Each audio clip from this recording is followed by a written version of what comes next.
વિદ્યાર્થી મિત્રો, આજે આપણે એકાઉન્ટન્સીમાં યુનિટ નંબર 3 શેર મૂડીનું વિભાજન અને એકત્રીકરણ, શેર મૂડીનું વિભાજન અને એકત્રીકરણ. મિત્રો, એની અંદર શેર મૂડીના સ્વરૂપમાં ફેરફાર 3 પ્રકારના છે. નંબર 1, શેરોનું એકત્રીકરણ કરવાનું હોય. નંબર 2, શેરોનું વિભાજન કરવાનું હોય. અને નંબર 3, શેરોનું સ્ટોકમાં કે સ્ટોકનું શેરોમાં રૂપાંતર કરવાનું. તો મિત્રો, આ ટાઈપનો એક દાખલો તમારી પરીક્ષામાં પૂછાય છે, જેમાં HHU 2024 માં પૂછાયેલો દાખલો આપણે જોઈશું. પછી એના પહેલા આપણે આમનોંધની સમજ મેળવીએ. મિત્રો, શેર મૂડીમાં જે સ્વરૂપમાં ફેરફાર થાય છે, તમને વાત કરી કે 3 પ્રકારે થાય છે. એમાં પહેલો પ્રકાર છે શેરોનું એકત્રીકરણ. મિત્રો, એકત્રીકરણ એટલે દાખલા તરીકે ઉદાહરણ આપું કે 1 લાખ રૂપિયા શેર મૂડી છે. 1 લાખ રૂપિયા શેર મૂડી છે, જે 10 માં વિભાજન થયું છે. રૂપિયા 10 નું 1 એવા 1 લાખ શેર મૂડી છે. એટલે શેર કેટલા હશે? 1 લાખ ભાગ્યા તમે 10 કરો એટલે 10,000 શેર છે. તો આને બીજી રીતે પણ કહેવાય કે રૂપિયા 10 નું 1 એવા 10,000 શેર છે, જેને 100 માં એકત્રીકરણ કરવાનું છે. રૂપિયા 100 નું કન્વર્ટ કરવાનું છે. હતો કેટલા રૂપિયાનો? 10 રૂપિયા. એની એકત્રીકરણ કરીને આપણે 100 રૂપિયા કરીએ છીએ. તમને હમણાં જ વાત કરી કે ઉદાહરણ તરીકે કે રૂપિયા 10 નો 1 એવા 10,000 શેર છે. તો 10,000 શેર ગુણ્યા તમે 10 કરો એટલે 1 લાખ રૂપિયા થાય. રાઈટ? હવે જે હતો 10 રૂપિયાનો એને આપણે 100 રૂપિયામાં રૂપાંતર કરવાનો છે, એટલે આપણે એકત્રીકરણ કર્યું. તો શું થશે? મૂડી તો આપણે 1 લાખ જ રહેશે, પણ શેરની સંખ્યા જે 10,000 હતી એની જગ્યાએ કેટલી થઈ જશે? 1,000. તો મિત્રો, 10 રૂપિયાનો હતો એ ઉધાર દો અને 100 રૂપિયાનો કન્વર્ટ કરવાનો છે, 100 રૂપિયા લખી જમા કરી દો 1 લાખ. તો અહીંયા શેરની સંખ્યા જોયું હોય તો અહીંયા 10,000 ગુણ્યા 10 એટલે 1 લાખ. હવે 100 વડે ભાગાકાર કરીએ 1 લાખ નહીં તો કેટલા થશે? 1,000. હવે શેરની સંખ્યા 1,000 ગુણ્યા 100 એટલે 1 લાખ થઈ ગઈ. તો મિત્રો, તમને જે આપેલું હોય એ કૌંસમાં રકમ તો એની એ જ આવશે. જુઓ મિત્રો, 1 લાખ 1 લાખ, પણ 10 રૂપિયાનો શેર હતો જે હવે થઈ ગયું કેટલા રૂપિયાનો? 100 રૂપિયા. આ શું થયું? એકત્રીકરણ. હવે જોઈએ વિભાજન. માની લો કે રૂપિયા 100 નો 1 એવા 1,000 શેર છે. કેટલા શેર છે?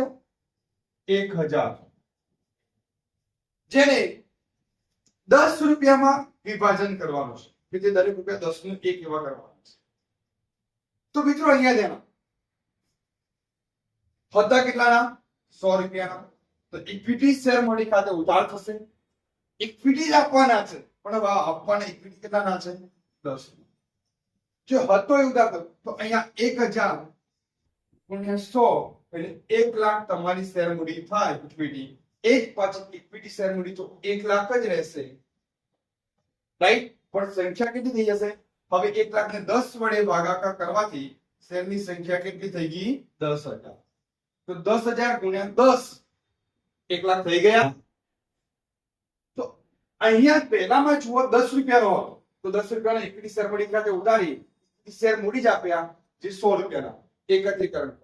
જ્યારે એના જેવું જ ઉદાહરણ દીધું છે અહીંયા કે 100 રૂપિયાનો હતો અને એને વિભાજન કરવાનો છે 10 રૂપિયામાં, તો એને હતો એ 100 રૂપિયા ઉધાર દીધા. ઇક્વિટી શેર મૂડી ખાતે ઉધાર, તે ઇક્વિટી શેર મૂડી ખાતે જમા 10 લીધી. રકમ તો એની એ જ આવશે. રાઈટ? પણ થોડુંક એ ચેન્જ કરો. માની લો કે વિભાજન આપણે એકલું ઇક્વિટીમાં કરવાનું નથી, પ્રેફરન્સમાં પણ વિભાજન કરવાનું છે. હવે આને તમને એમ કે 3:2 ના પ્રમાણમાં, 3:2 ના પ્રમાણમાં ઇક્વિટી અને પ્રેફરન્સ 8% પ્રેફરન્સ શેરમાં અનુક્રમે વિભાજન કરો. તો મિત્રો, અહીંયા હતા કેટલા? 100 ગુણ્યા 1,000 શેર 1 લાખ ઉધાર થયા. આ 1 લાખ ને તમારે 3:2 3 ઇક્વિટી અને 2 પ્રેફરન્સ માં વિભાજન કરો તો 3 ને 2 કેટલા થાય 5 1 લાખ ગુણ્યા 3 ભાગ્યા 5 60,000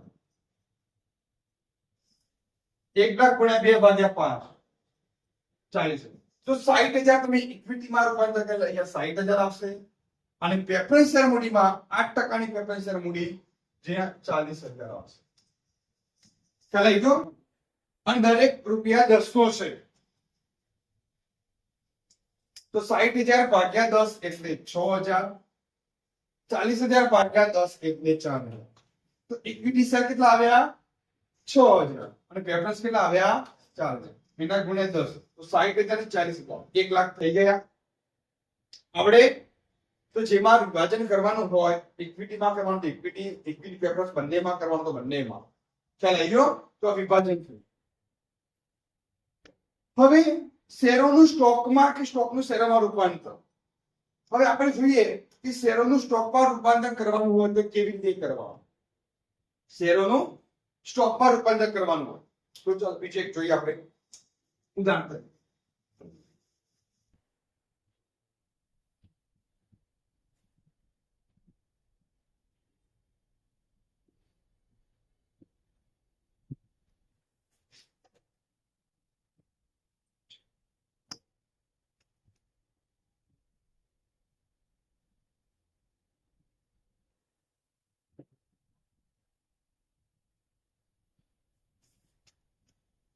હવે મિત્રો આ પહેલા આમનો જ જુઓ તમે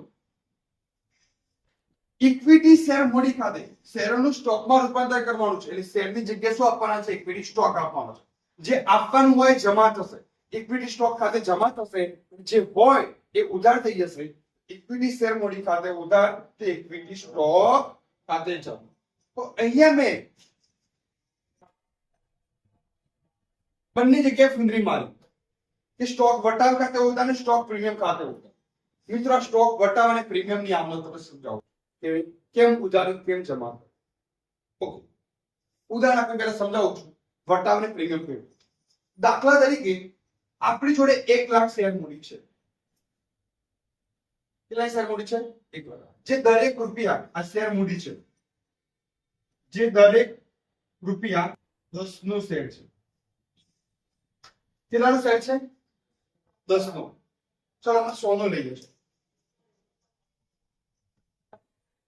1 લાખ શેર મૂડી છે જે દરેક રૂપિયા 100 નો શેર છે રાઈટ એટલે 1 લાખ શેર મૂડી આપણી જે હતી એને આપણે ઇક્વિટી સ્ટોક આપવાનો પણ ઇક્વિટી સ્ટોક આપવાનો છે એકમાં એમ કહું કે 105 ના ભાવ અને બીજામાં એવો પ્રશ્ન પૂછું કે 95 ના ભાવ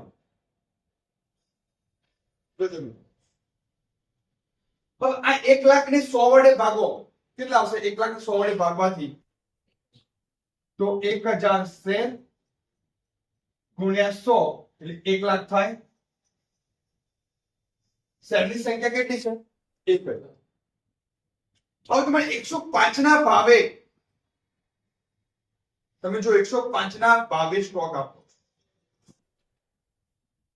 તો મિત્રો તમે 5 રૂપિયા શું કરો છો વધારે આપો છો તો 5 રૂપિયા વધારે આપો તો ત્યાં તમને શું મળશે વટાવ મળશે હવે એ જુઓ પેલો આ મુદ્દો લઈએ 105 ના ભાવ જે હતું એ ઉધાર દો 1 લાખ ઉધાર દો રાઈટ તમારી 21 શેર મૂડી કેટલાની હતી 1 લાખ ઉધાર દીધા હવે તમે 105 ના ભાવે ઇક્વિટી સ્ટોક આપો છો શેર છે 1000 ગુણ્યા 105 એટલે કેટલા થશે 1,05,000 થશે તો ઉધાર બાજુ 5 વધારે આપ્યા 5000 એ તમારો શું આવ્યો તો એમાં પ્રીમિયમ આવશે જો તમે તમારી મૂળ કિંમત કરતા વધારે આપો છો તો વટાવ 5 વધારે આપ્યા એટલે 5000 અહીંયા વટાવ રાઈટ ઉધાર બાજુ તો જુઓ 1 લાખ અને 5000 થઈ ગયા 1,05,000 જમા બીજો મુદ્દો લો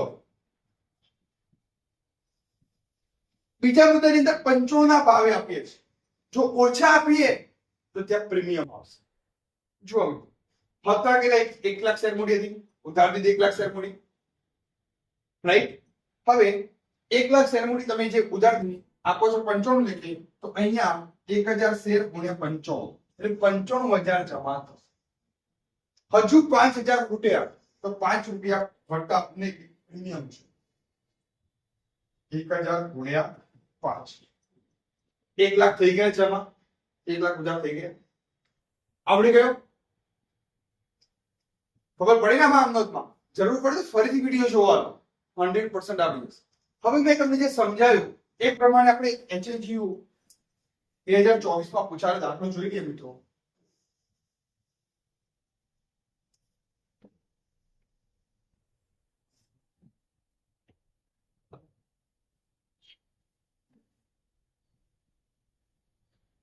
HSU 2024 માં પૂછાયેલો દાખલો જો મિત્રો. ક્વેશ્ચન નંબર 3 નીચેની આમનોંધ લખો. 3 આમનોંધ પૂછી છે. પહેલી જુઓ, એક કંપનીની પોતાની સત્તાવાર મૂડી રૂપિયા 1 લાખનો એક એવા રૂપિયા 100 નો એક એવા 5000 શેરોમાં વેચાય છે. તેમાં વધારો કરીને 8 લાખની કરે છે. મિત્રો પહેલા શબ્દ જુઓ, સત્તાવાર મૂડી છે, રાઈટ? તો સત્તાવાર મૂડીની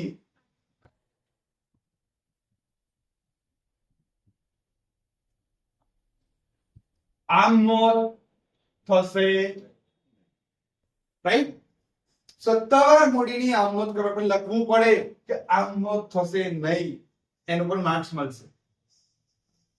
બીજો રૂપિયા 100 નો એક એવા શેરોથી બનેલી 5 લાખ કંપનીની ભરપાઈ થયેલી શેર મૂડી છે.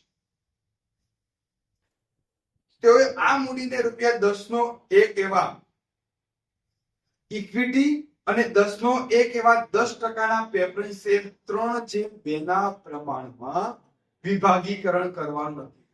તો વિભાગીકરણ કરવાનું નક્કી કરે મુદ્દા નંબર 2. કેટલાની શેર મૂડી છે? 5 લાખ. તો 5 લાખ ઉધાર દો. ઉધાર દીધા. હવે એને એવું કહ્યું છે કે 3/2 ના પ્રમાણમાં ઇક્વિટી અને પ્રેફરન્સ કેટલા ટકાના કયા છે? 10%. 3/2 ના પ્રમાણમાં તો 5 લાખ ગુણ્યા 3 ભાગ્યા 5 અને 5 લાખ ગુણ્યા 2 ભાગ્યા 5. પહેલા અગાઉના 3 ઇક્વિટીના અને પાછળના 2 પ્રેફરન્સના તો કેટલા આવશે? 3 લાખ અને 2 લાખ. 3 લાખ અને 2 લાખ. મિત્રો આ થયા તમારા ક્વેશ્ચન નંબર 2 એમાં ત્રીજાનો બીજો આ વિભાજીકરણ કર્યું ઇક્વિટી અને પ્રેફરન્સ. હવે ત્રીજો મુદ્દો, એક કંપનીએ રૂપિયા 100 નો એક એવા પૂરા ભરપાઈ થયેલા 5000 ઇક્વિટી શેરના બદલામાં જો ઇક્વિટી શેર કેટલાના છે? 5. કેટલા રૂપિયાનો છે? 100 રૂપિયા. ઇક્વિટી સ્ટોક આપવાનું નથી. તમે એમાં 105 અને બીજો છે 55 ના ભાવ. પહેલા આપણે 105 ના ભાવે જોઈએ. 105 ના ભાવે તમારે હતા કેટલા ઉધાર દો? 5000 ગુણ્યા 100 એટલે કેટલા થશે? 5 લાખ ઉધાર દો, બરાબર? 5000 ગુણ્યા 100. હવે તમે પહેલામાં આપો છો 105 ના ભાવે. 5000 ગુણ્યા 105 એટલે કેટલા થશે? 5,25,000. ઉધાર બાજુ ખૂટ્યા કેટલા? તો એમાં શું આવશે? વટા, રાઈટ? આ લઈ ગયો વટા આવશે. એમાં બીજી આપનો છું આ પરીક્ષામાં આવું ના કરતા, બાજુ ના લખી દો. પરીક્ષામાં આમનો લખજો. હું અહીંયા બાજુમાં લખું છું. બીજાને એમનો શું થશે?